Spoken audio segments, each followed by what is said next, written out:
Hey guys, it's Micah, And Mike. and welcome to a new episode of the Timeloop with Mike Naifeh.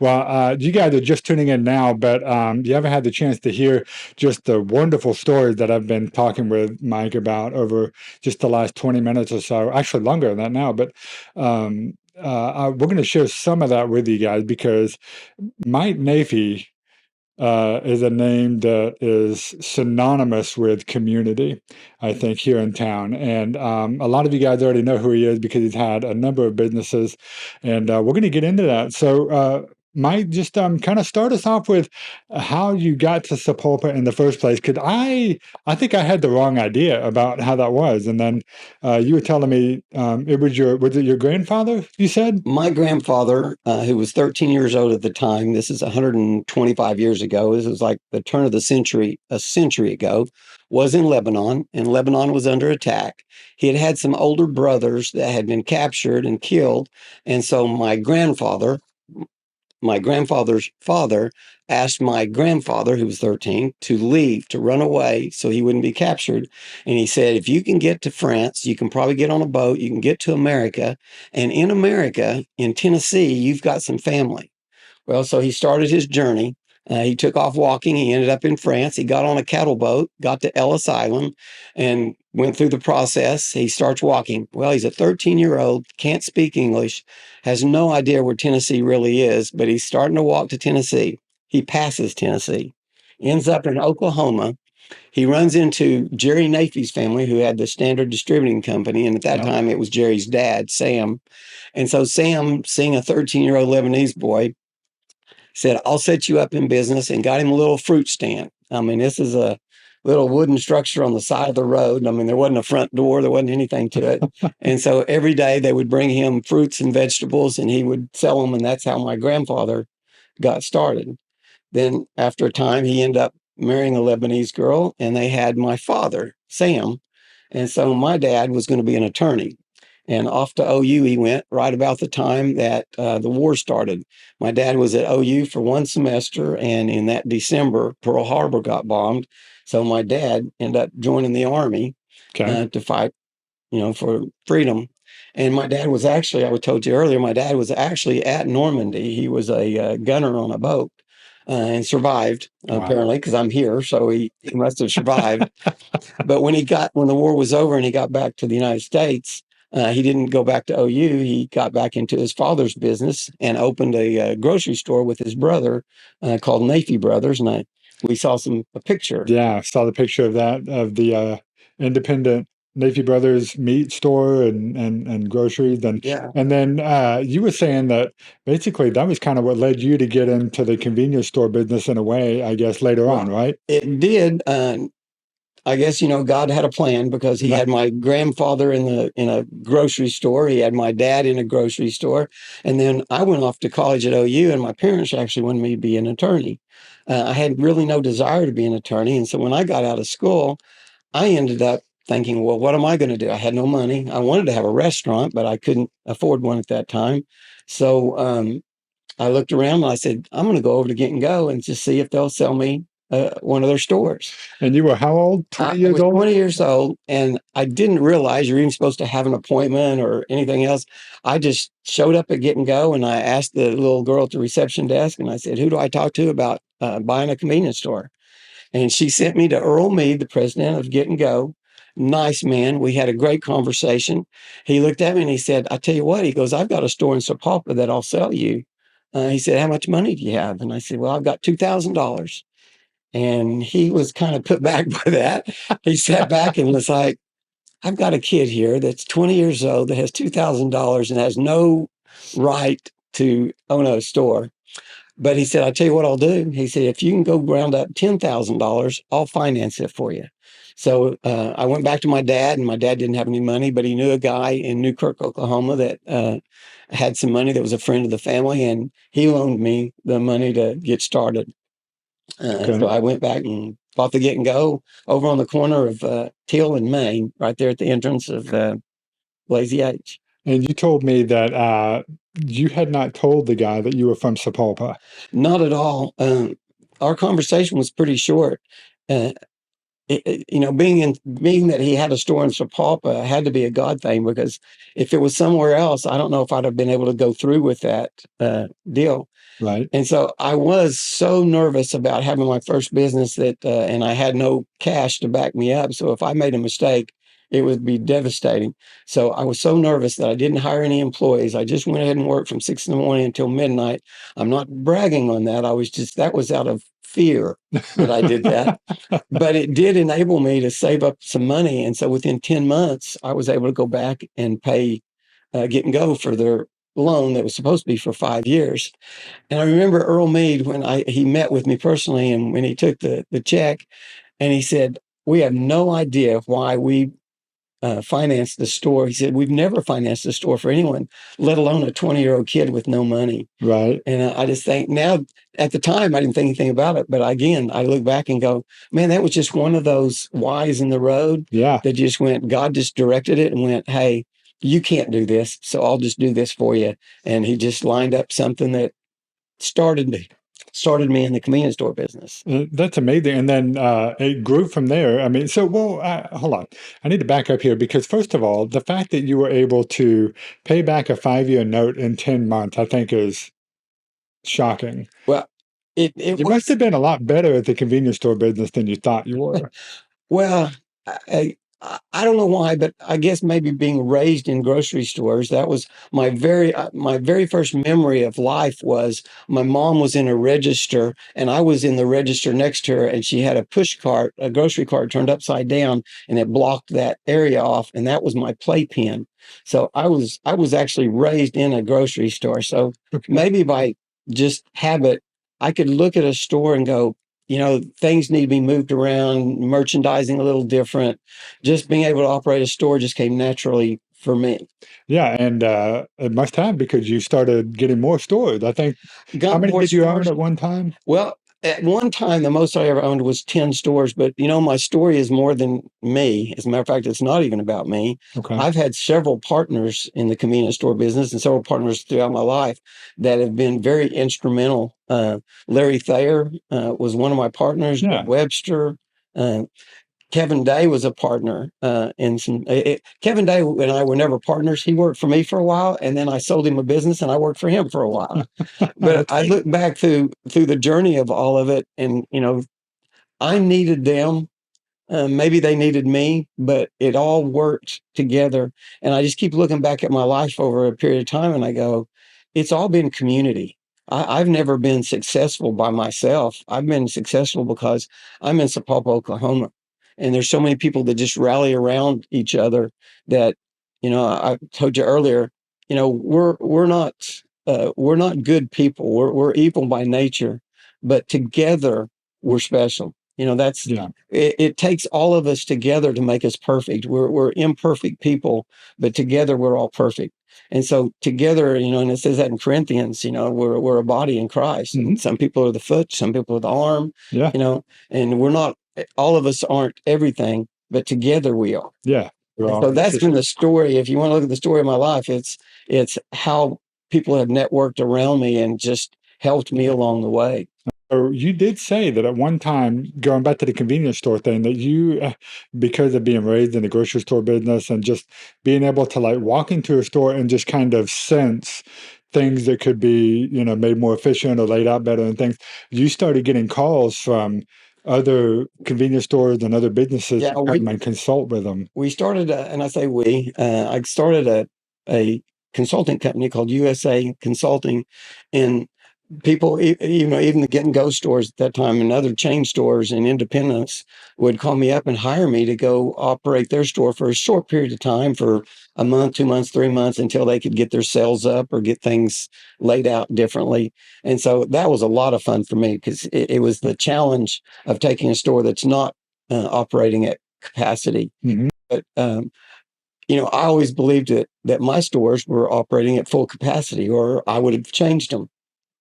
But in 2008, 2008, yeah. the economy went bad. The stock market kind of crashed. The real estate market crashed. Well, the convenience store business took a real hit because companies like Pepsi and Coke quit paying slotting allowances. And so even though volume didn't go down, sales didn't go down, we started to lose some revenue. Gasoline suppliers were like, we can't help with credit card fees anymore. And that was like $5,000 to $10,000 a store. And so all of a sudden we started losing all this revenue. And I'm like, how are we going to survive? So through savings, we struggled through for 3 years, and we just continued to fund the stores through our savings. But at the end of the 3 years, we were out of cash, and we're like, okay, where do we go from here? So I was paying our final bills in December, and I was paying the monthly bills, and I transferred the last of the savings over and went, okay, God, I guess you want me to do something else, because the convenience store business is apparently not what you want me to be in. And I said, so what do you want me to do? And a little voice came to me and just said, close on Sundays. And I thought, that makes absolutely no sense. We're in the convenience store business. I'm like, we're already struggling, and now you want me to close on Sundays, which means we'll have 1/7 less revenue a week to pay our bills. So I said, really, what do you want me to do? And a little voice came back, close on Sundays. Yeah. I got out my clipboard and I wrote on there, and I said, God, I'm going to show you how wrong you are. So I did a little mathematics, and I said, okay, if we close on Sundays, here's the revenue we'll lose. Here's blah, blah, blah. And at the end of 6 months, I said, we're going to be broke. I held on my clipboard and I said, God, you are apparently not a businessman, because you do not understand what you're asking me to do. I said, so tell me, what do you want me to do? Close on Sundays. You want me to? So I said, God, I tell you what I'm going to do. I'm going to show you how wrong you are, and I'm going to close on Sundays. Okay. We ended up closing on Sundays, and within 6 months, our sales went up. And I said this before, you're not going to believe what I'm about to tell you, 700%. Now, this is a store that I'm already operating at maximum capacity. And I've done everything that I can possibly do to make, this store successful. And now God takes this store, and in 6 months, he increases the sales 700%. We went from 5 employees to 17 employees. It was just one of those things that I sat back and went, you know what? God has always been in control. I've just had my pride has been out there to say, I've got this. Yeah. So, and I told you this earlier, there's just been a verse that got on my heart since that time, and it's, seek ye first the kingdom of heaven, and all else will be given unto you. And I just look at my life now, and I just think, I hope that the rest of my life preaches. I hope my life can be something that will honor God the rest of my time on this earth, which might not be long. And if I know now that God's got my back, I want him to be in charge of anything that I have to do with, if it's business, whatever it is, it needs to be, I believe in you. I understand who you are, that you are the King of Kings and the creator of everything. Mhm. And my time on this is to go out and just share the gospel with as many people as I possibly can while I'm still here. You had the pop shop. You started closing it on Sundays, ballooned to 700%. Did you say that it was at that point you decided to start cooking also? Was that the Yeah, point when you started to do that? and it's a strange, another God thing. Right. During this time, I started acquiring restaurant quality equipment. Don't ask me why I was getting them. They would just, I had a building that a restaurant was in, and they closed, and he said, hey, I'll sell you the equipment very cheaply. So I bought it and just stored it. I had a guy that I was doing consulting for, and he had a big fryer, like a Kentucky Fried Chicken commercial fryer. And he goes, it's brand new in the box. He goes, you can have it. And he goes, you've done a lot for me. So I said, well, great. I put it in storage. I had no idea why I was acquiring all this restaurant quality equipment. And then when we closed on Sundays, it hit me. We can start having restaurant quality food in a convenience store. So if you want restaurant quality food, go to Pop Shop, the corner of Hickory and Teal. It's not mine anymore, but they still make great food. But so we ended up just starting with we're going to have we quit doing frozen food. Okay. We still had pizza pockets and things like that people wanted, but all of our other food. We started smoking ribs. We ended up catering to weddings at a convenience store. Really? I mean, it was I didn't know that. it just got crazy. And that's why I said sales went up. I mean, who would have ever thought, except God, to go, I can put you in the catering business out of a convenience store, And so like I said, our sales just ballooned. Everything was great. Um, and that's how, and I always wanted a restaurant, but Yeah. I never had the opportunity until maybe the end of this story. But at that time, it was like, this is so much fun for me. I mean, now I got to start cooking. Well, so something we didn't talk about before, but I really do kind of want to ask. Before Quick Trip and everybody else got into the kitchens experience, gas station food was not known for being, restaurant quality for You sure. don't eat sushi out of a Yeah, convenience exactly. store. I still won't do that. I don't, even if it's Quick Trip or a pop shop putting out sushi, it's not. I just don't like sushi, I guess. But um, how did was there a stigma associated with that? Did you guys have to overcome any kind of hurdle there with people being, oh, hey, food at a gas station? Come on. Well, yes, we did. We built a brand new store over in Tulsa on 91st and Sheridan. It's Okay. not there anymore now. I think it's a hairdresser supply place. Okay. Top of the line. Had TV monitors at the gas pumps, and we cooked everything: pizzas, chicken, everything. And I remember one of the customers coming in one day, and they went, "Chicken at a convenience store?" And it just hit me with that. We have this hurdle to overcome. That store was probably it was profitable, but it was the least profitable store we ever had. It Okay. was in Tulsa. When we stayed in Sapulpa, people accepted that. They were like, they trust you more. They know you. Yeah. So this isn't, you're going to poison me thing. This is hey, I'll try that. And after they tried it and realized this is restaurant quality food, that it just ballooned. Yeah, because I think that was the first I heard about Pop Shop was actually about the food that was there, and it was before I knew who Mike Naifeh was or anything. But so yeah, that's a reputation that is carried with it. And then through all of that and growing that with the food and like you said, it ballooned in the sales after you decided to close.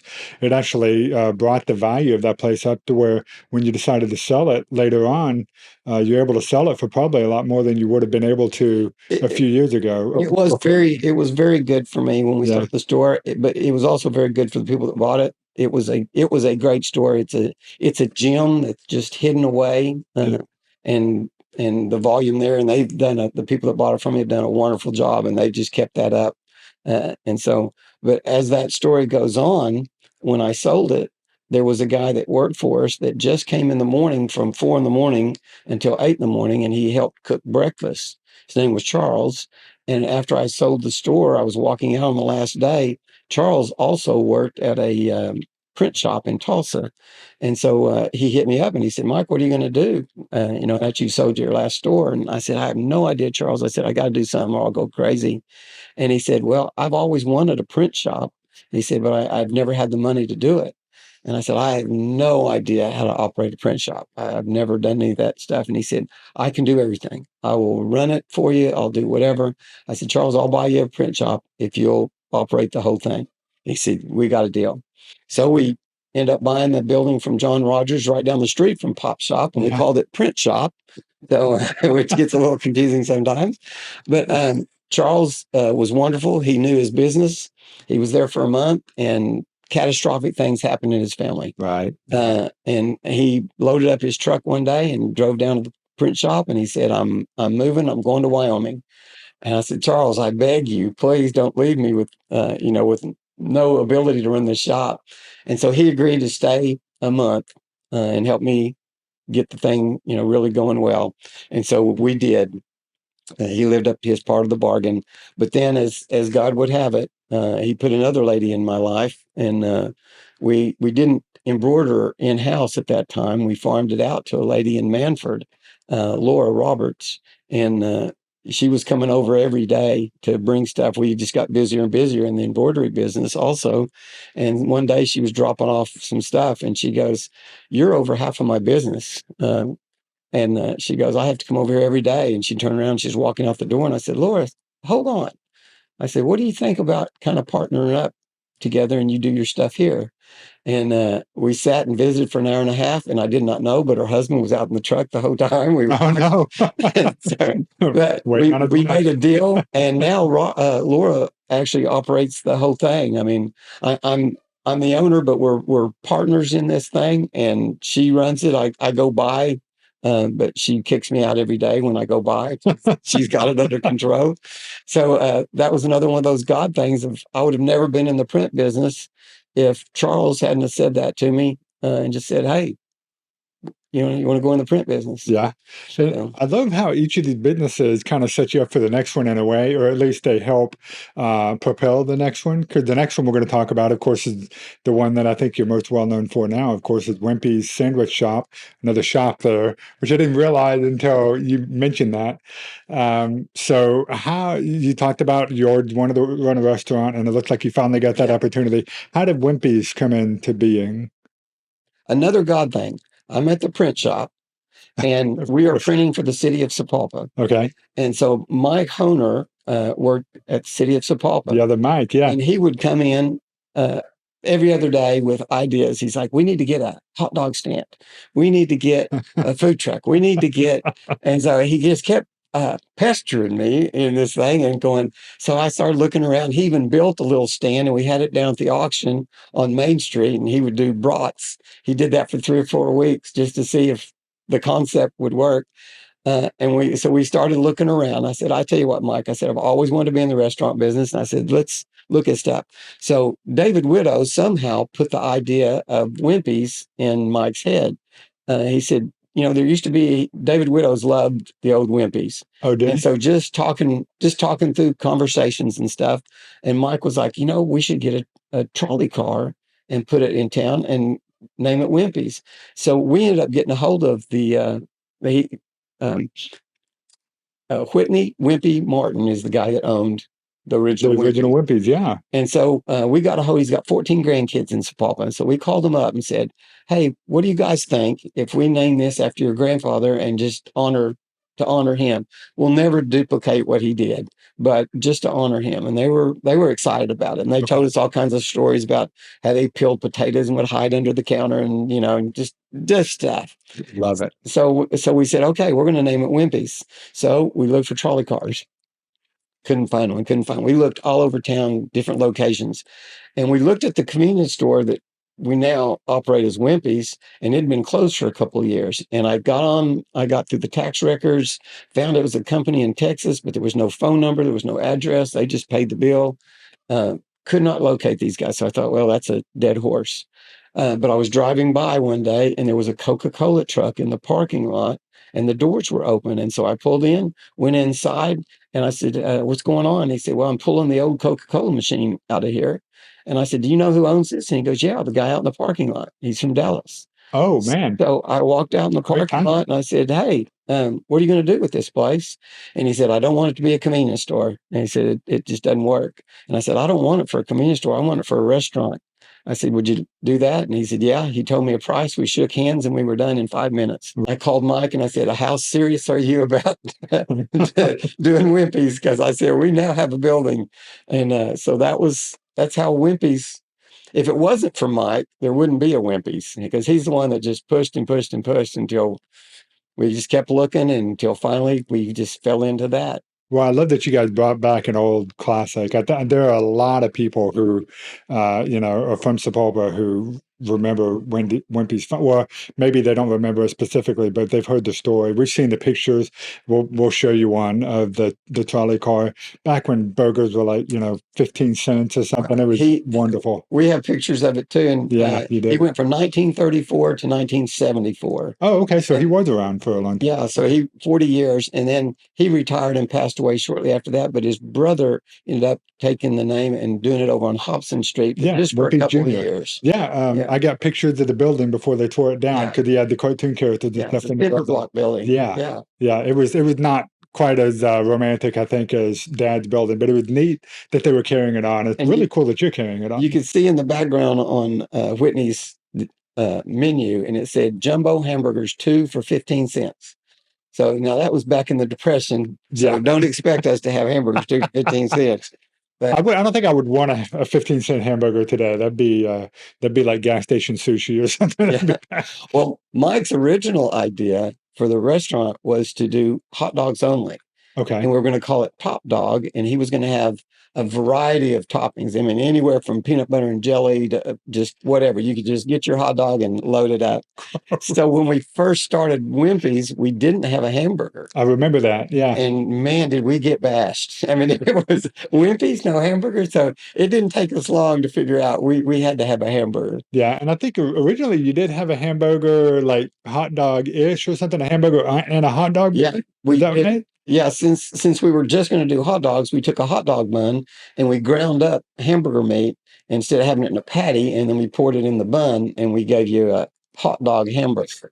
So that didn't go over great either. So But well, now you have hamburgers yeah, and and we've all always kinds of been great stuff. smoked meats. That's our number Yeah. one thing is we are a barbecue place. Okay. Not to do a commercial here, but we do. We're only open 11 to 3 every day, Right. except on we're closed on Sundays. But on Friday nights, we have the all-you-can-eat ribs for $9.99 on Friday nights. So I remember when you guys started bringing that out. Has that been pretty successful? oh yeah, Yeah. that's we're still trying to figure out how to make money on that. It's a lot of fun. We do it. Well, I think the 9.99 thing is might have to see a price increase on that. I don't know how to start doing it. One of these days. Well, so speaking of that, this is a great kind of, again, segue into kind of the other thing we want to talk about with Wimpy's, because you're not making money on the ribs. And so another thing that you don't make money on, but you continue to be generous with, like our students, the school, the community lunch give back kind of program that you guys do. And then basically you have a kind of, I don't know if it's an internal slogan or if it's on the front door, but it's like nobody leaves hungry. And so talk about how that even started and why you guys had that in such high regard. Well, we have a passion for people, and we want to spread the gospel through food.